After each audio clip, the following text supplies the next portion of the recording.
Alright, so before we get started, a little caveat here. A lot of people don't like Stronghold builds. They think they're a little too cheesy, they're slow, they're boring. You don't really contribute to the overall mission. But right now, it's really good.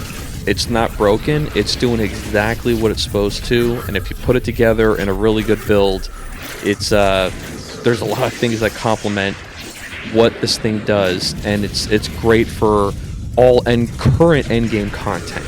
Alright? So let's be honest for a second. Swords in endgame PvE usually come with an asterisk. They look cool until a champion basically deletes you, or splash damage reminds you of why distance exists. This deletes that problem.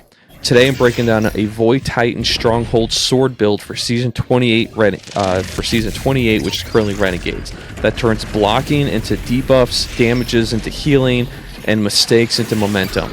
This isn't a gimmick, this is endgame content build for everybody. Not elite players, not, brand new picking up the stick, we're talking everybody. Alright? And it works in all content. So let's get it going. This build is built around one simple idea. If enemies insist on shooting you, you might as well profit from it. You block with your sword, blocking weakens enemies, dropping guard gives you damage resistance, kills generate orbs, orbs give you Devour, Devour keeps you alive, while Volatile clears the room. And then when things get a little bit sketchy, you drop a Ward of Dawn, reset the fight, and go right back into it. This is control first, violence second, and then everything else basically just complements this build. So let's start with the weapons. The heavy weapon, or not the heavy weapon, but the centerpiece here is the Praxic Blade. This is the everything about this build. Yeah, there's a lot of good swords out there, but this one right now is just amazing. The Praxic Blade with the Refraction Core causes reflection damage while you're guarding with it, and in this case when you're using Void, it's going to weaken everything that you're throwing back out there. This is where the build snaps into its main focus. So here's the loop.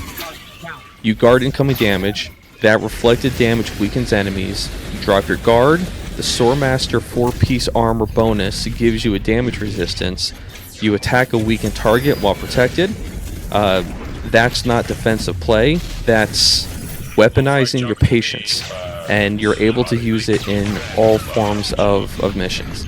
Stronghold encourages active guarding, Swordmaster rewards guard release and timing, and Refraction Core turns blocking into an offensive debuff.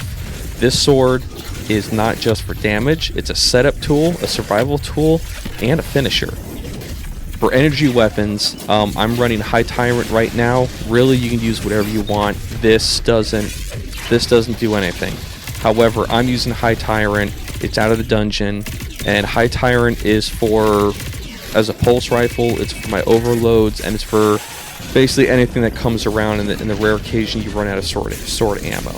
All right, the role I use has Destabilization and Withering Gaze. Destabilization feeds the Volatile, which pairs perfectly with controlled Demolition.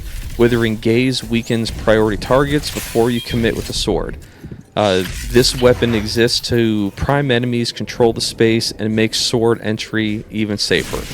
You're not dueling with it, it's kind of just softening up the battlefield a little bit.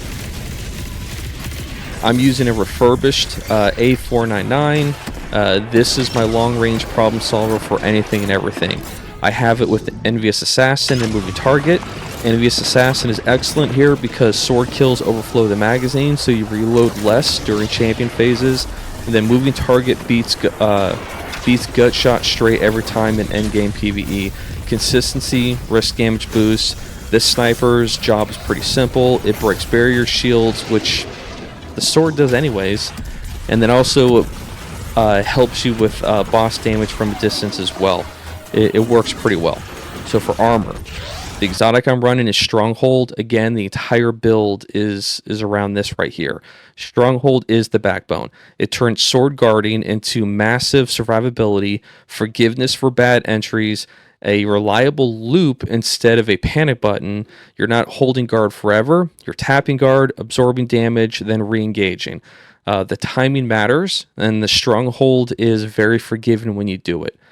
The armor set I have is a 4-piece Swordmaster. This is where everything in Season 8, because this set of armor was introduced in Season 8, this makes the huge difference.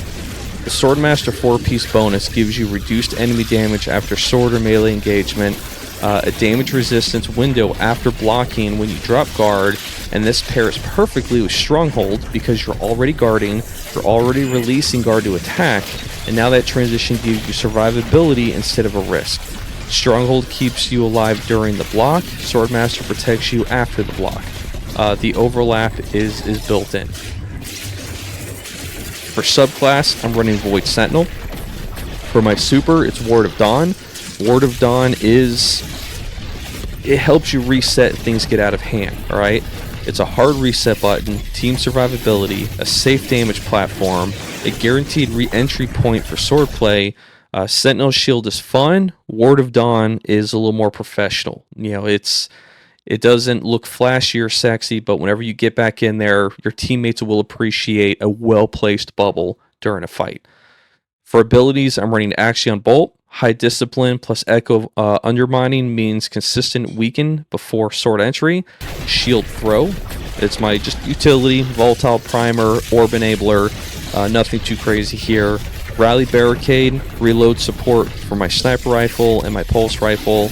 And you can swap to Towering if survivability ever feels tight. It's shooter preference.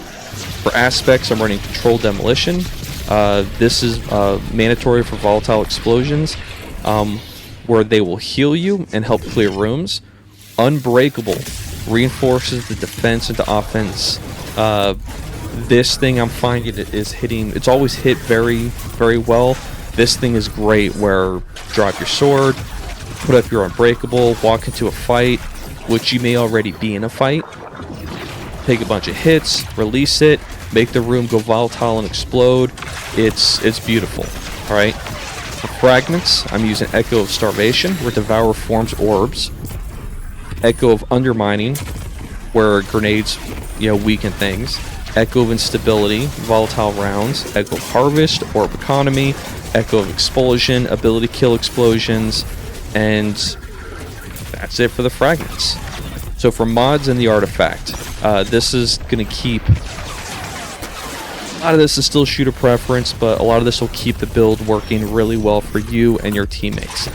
I'm running Harmonic with Kinetic Siphons, Heavy Ammo Finder, Heavy-Handed, I can't pronounce this word every time, Invigoration, Reaper, Time Dilation, Damage Resistance in my chest to whatever we're playing. Pretty simple. This setup assumes one thing, that you're inside the fight generating orbs constantly. The Renegade's artifact pushes this even further with combination Agent Blade, Singularity Blade, Void Infestation, and then full champion coverage for Barrier, Overload, and Unstoppable. It's a really great connection. So the gameplay loop, right? How to actually play it, super easy to follow. Start the fight with High Tyrant or Axion Bolt to weaken targets. Close distance with Sword Guard up. Let enemies shoot you on purpose. Guard reflects damage and applies weaken. Drop your guard. Swordmaster basically activates. Kill targets. Generate orbs. Orbs activate Devour and feed melee and grenade energy. Repeat it. If things go sideways, or if you're at the boss, drop Ward of Dawn and reset. You're not rushing, you're advancing at your pace. You can really easily control the fight this way. This build works because everything feeds everything else.